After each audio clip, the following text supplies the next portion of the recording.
Welcome to the Regina Queen Show. We hope you all are having a beautiful, beautiful day. Life is beautiful. Life is what we make of it. I have here with me Deonte Bolden. Deonte Bolden is a filmmaker, writer, podcaster, and a two-time award-winning author. And he has written two books. Deonte Bolden had encountered a sudden tragedy in his past of losing his brother to illness. And Deonte Bolden is here to share with us the strategies that he used to survive after losing his brother. Although it's so painful that people who lose a loved one to a tragedy, most do not survive and make it through. Some commit suicide. So Deonte Bolden would like to encourage you all how to give you some hints and tips of how to survive and share with you, just to acknowledge and embrace your pain and encouraging you not to give up hope. And this is what we do here on the Regina Queen Show. We like to uplift, inspire, and encourage you all to stay above the water and do not give up hope. And thank you so much, Deonte Bolden, for being here with me on the Regina Queen Show today. I really appreciate you.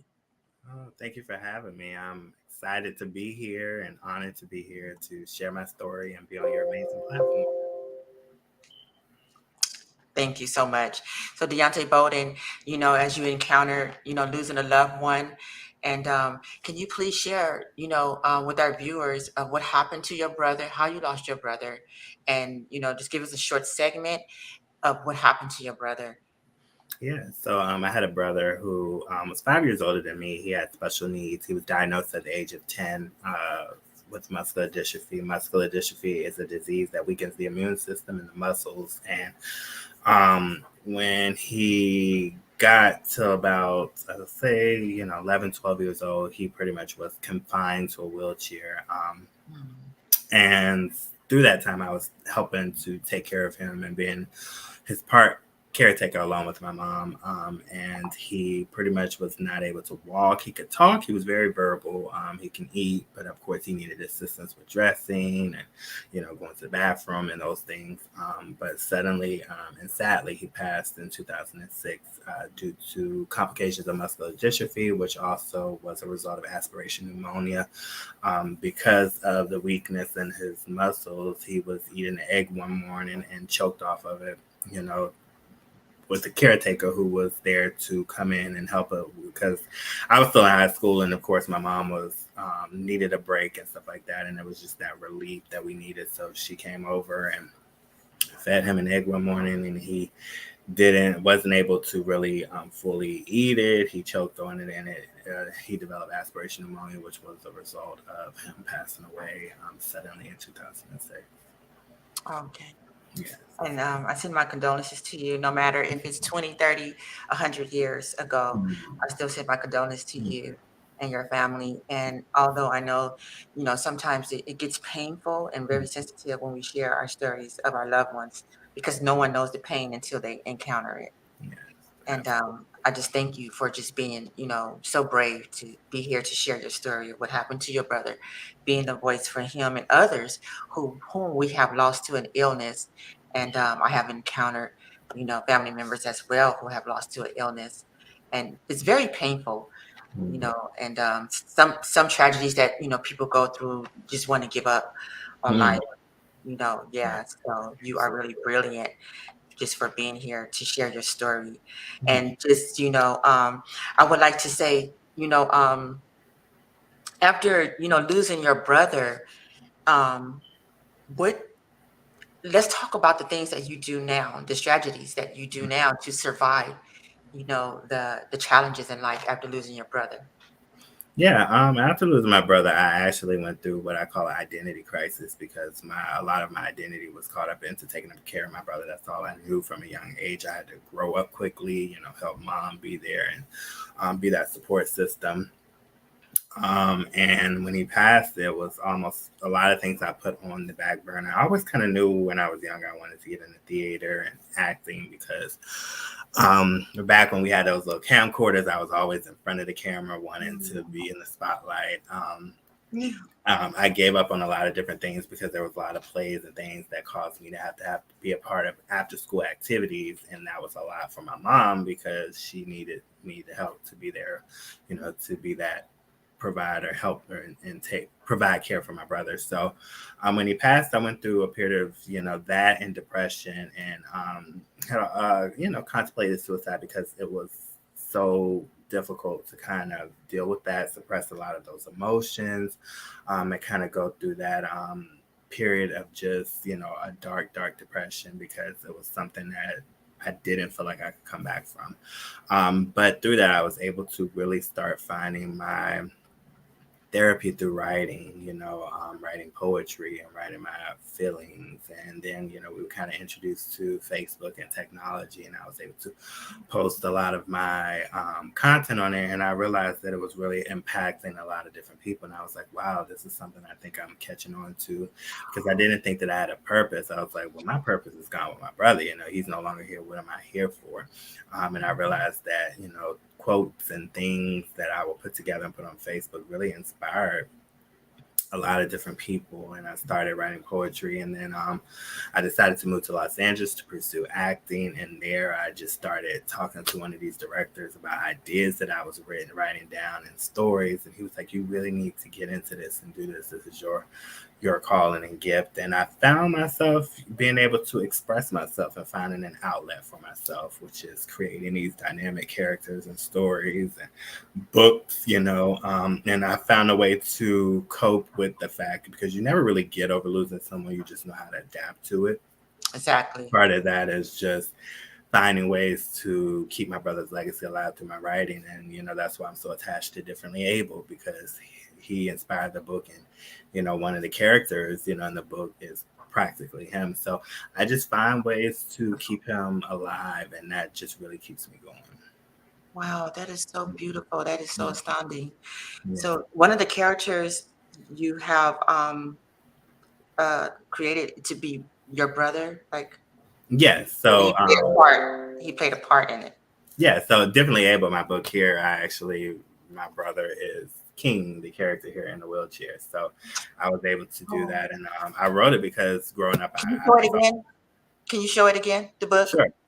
So, one of the reasons I wrote it was because when I was younger, I used to go to the library and try to find books that really explain to me what it's like to be disabled or to have a brother with a disability or things like that. And I couldn't really find those books. And when everybody was kind of shut in during COVID and losing their minds a little bit, I was really just thinking about my brother a lot around that time. And I wanted to write a book to educate children that it's okay to be different and to tell a story through the point of view and eyes of disabled children. And I just think that Differently Able is just a book that I wrote in my brother's honor to really highlight and empower children with disabilities, that they should be able to feel empowered and inspired and be able to pick up a book and be able to say, this is me, and I am who I am, and I truly make a difference. So Yes, that is beautiful. That is so beautiful. And writing these books and doing filmmaking, it is a way to another form of being a voice and giving a message, for right. people. Yeah. Yes. I Yeah. think we all have a story, and I think it's what you do with the stories, because we can't predict what will happen to us in life. We don't know all the answers, and we don't know the things that we'll go through in life. But it's just how we really just come back from that situation. I think I'm a person, and that's why I titled my first book, Purpose Pains. There's purpose in the midst of our pain. Everything we go through in life is for a reason. And I found my reason because I'm here to write, to educate people and let them know that, hey, I went through this and I can get through it, and so can you. So I think that's the beauty of it. Oh, and everything that you do now, is that where you find your peace? Absolutely. Yes. I definitely found my peace in writing and creating because it's like I said, it's an outlet for me. I feel Mm. like when I write, it really helps me to express my emotions. It helps to get a lot of things out that I, um, you know, have been holding on to. And it's just given me a platform to be able to use my voice, to inspire other people, because sometimes we think what we go through is just for us, but it's really for someone else as well, because somebody else somewhere needs to hear our story or experience or understand our experience, to let them know that if he went through all of this and he can still put out books and be a playwright and a filmmaker and do all these things and accomplish all these things, so can I, because some people just need that encouragement. Exactly. Yeah. They really do. They really do. And we do have a high percentage, of people who have committed suicide after Mhm. losing a loved one, and just giving Yeah. up on hope, giving up on family, friends, and just giving up on people, Mhm. who love them. And that's a little bit of, I can understand, the pain that people go through, and when you just want to give up hope because of what I've been through. And but then I do acknowledge people who love me, like my family and friends, and I don't want to hurt them. So it's just, the point of just to know, to find these strategies of how to survive the pain. And Absolutely. Yeah, yes. that's important. That's truly important, And I say we can't control what happens to us, but we can control how we react to it and how we deal with it, And instead of going to drugs or alcohol abuse or substance abuse, or, getting myself in trouble out here and, running the streets, I'm like, I'm going to put that into something positive and turn it into something positive. And that's where all of the creativity comes from. Yes, yes, and people do turn to drugs, Mhm. different things like will just destroy their life, make it even worse. Right, Fact. right. Thank you so much for that. And could you tell us about your books? Well, you wrote two books, right? Yes. So my first book is Purpose Pains, and it's really a self-help guide to push people from pain to purpose. I wrote this after my first play that I wrote in 2019, because I often got asked the question, like, what keeps you motivated? What inspires you? What gets you going? And people tend to see what you post on social media, your accolades, but they don't understand that it's a story that we all there's a story in all of us. And I really just wanted to write a book to let people know that anything you go through in life, you can overcome it and you can be an overcomer, but you have to believe in yourself, and know that everything happens for a reason. So I break down the acronym of PAINS to help give people a tool and guide to push from their painful experience to their purpose, because the Bible says that weeping may endure for a night, but joy comes in the morning.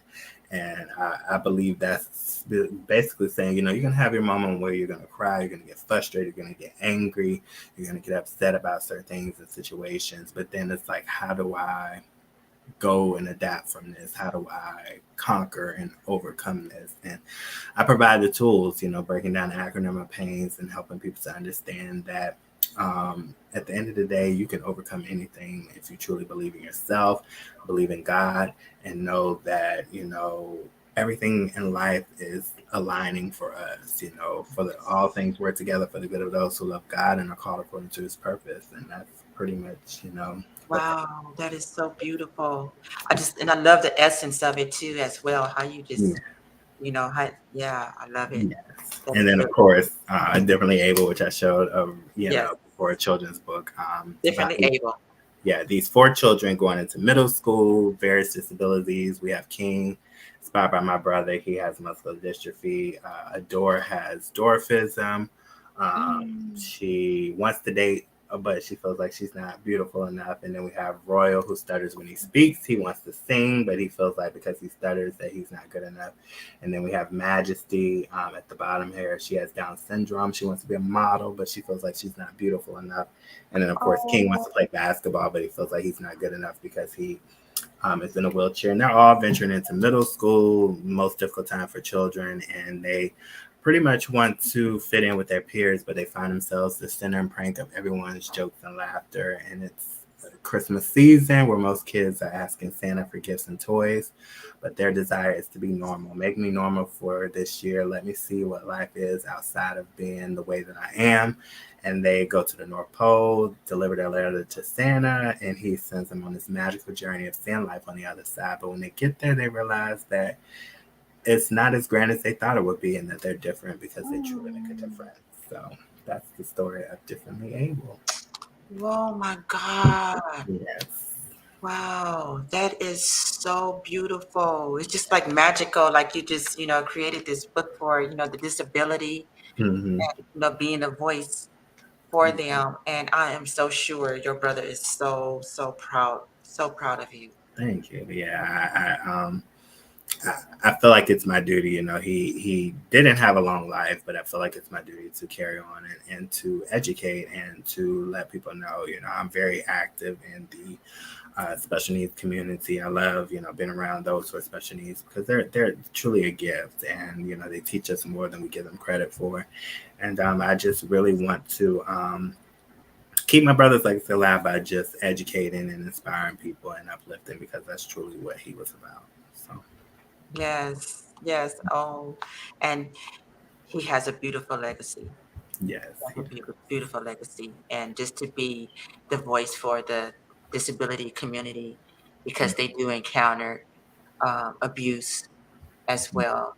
yes, I've seen so many stories where uh, the disability community where they're being bullied, they're being abused physically, emotionally, and mentally. mm-hmm. They are human beings too as well. They You know, are. yes, and it's really not fair, and we need more people like you.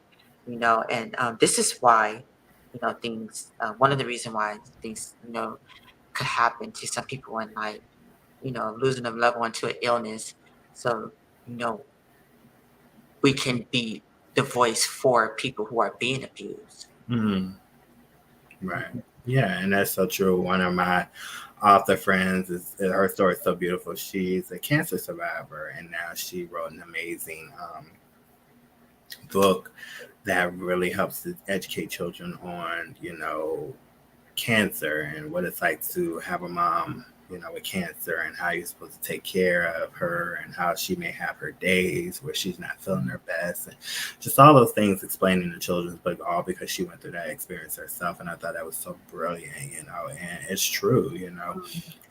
We have to suffer a little bit, because the experience is not always great and grand, and it's not, but then it's something beautiful that comes out of it and is birthed out of it after you go through the process. Because if I hadn't had a brother in a wheelchair, Differently Able probably wouldn't exist. If I hadn't experienced him, losing him, and really just having a that experience, it's just reminds us that we should always be grateful for our experiences because they always birth something beautiful even when we can't see it during the process. So, Exactly, exactly. And it's just so astounding what the Most High can do with us. right, absolutely. After losing a loved one, like because whoever would have thought that I'll be still here, after losing my children. Mm-hmm. And sometimes I just wake up in the morning, I'm like, I'm still breathing, and Mm-hmm. have a job to do, and I just feel like it's just the Most High Yeah. that He put in us this. I call it a new country Yeah. inside of us. Yes, it's beautiful, and it's the lessons that come from what we go through because sometimes we don't give ourselves enough credit for how strong we are and what we can go through with because I never thought that I could be in a situation where I'm actually talking about losing my Yes, brother, and you losing a child, so it just really shows the strength that we have and that we can get through anything in life. We just got to keep pushing, you know. yes, yes, and you are doing you are exactly keep pushing, and that's that's how it's like you're just your hands up in the Most High. I'm gonna keep pushing.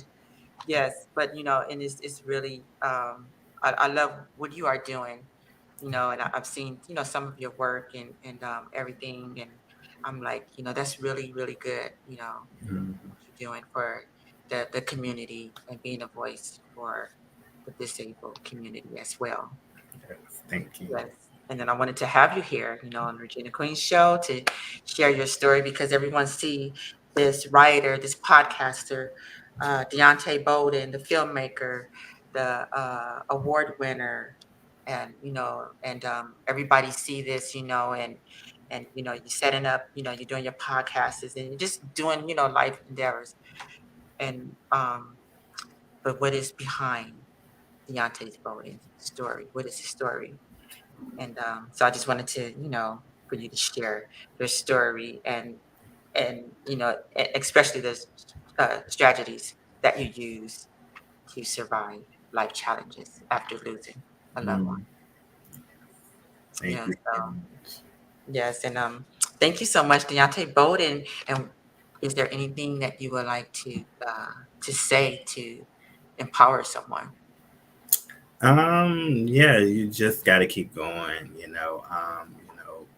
understand that, what we go through is temporary, it's a temporary situation. It may seem like, that your world is falling apart and everything is caving in, but there is joy in the morning, and there is sunshine at the end of the tunnel. And I just say, as you go through what you go through in life, and I put it in purpose pains, find what it is that God is trying to teach you in that moment, about yourself, and understand that everything that you're going through, it's all for your divine purpose. I look back on my life now and I say, had I not went through a lot of the experiences that I went through with, would I still be the same person today? And I can honestly say no. So just know that everything that you're going through right now is setting you up for greatness, for success, and many blessings in the future. So I just say, keep pushing, keep going, don't give up. Because the moment that you give up, there's so many people that you're going to be disappointed on the outside that are waiting for you to share your story and your experiences. So, Yes. Thank you for that. That was very, very powerful. That's a powerful message there. And really appreciate that, Deontay Bolden. And you keep striving. And I know your message and your voice means a lot to your community. thank And long live your legacy. you. Thank you so Yes. much. Thank you. And you enjoy the rest of your day and keep being an inspiration. Keep being an Thank you so inspiration. much. Yes. And your books. And I would love to have a book. I would love to buy a book from you. What is it? Pain to Purpose? Purpose pains. Yes, Purpose absolutely. to Just Pain. yeah, Yeah. message me. Anybody that wants to purchase a copy, just send me a message, or you can visit my website, www.deontebolden, like spelled here, productions.com, or just find me on social media, message me, and I'll give you the link. And I Yes. personally sign copies, so Yes. Thank you for that. Thank you. And also, I would love to get a few copies from you because I would love to bless someone. okay, Because I have a few guests that I feel will benefit from the book. okay, yeah, it's just let me know, and I'll sign them and send them to you. Thank you. Thank you so much. Have a good day, Deontay Bolden, and You too. many blessings to you Same to throughout you. all your endeavors. Thank you. Yes. And thank you so much, everyone, for being with us here on the Regina Queen Show. We hope we have inspired, encouraged, enlightened, and uplifted your day today. Have a beautiful, beautiful day. And remember, you are stronger than what you think you are. Never give up hope.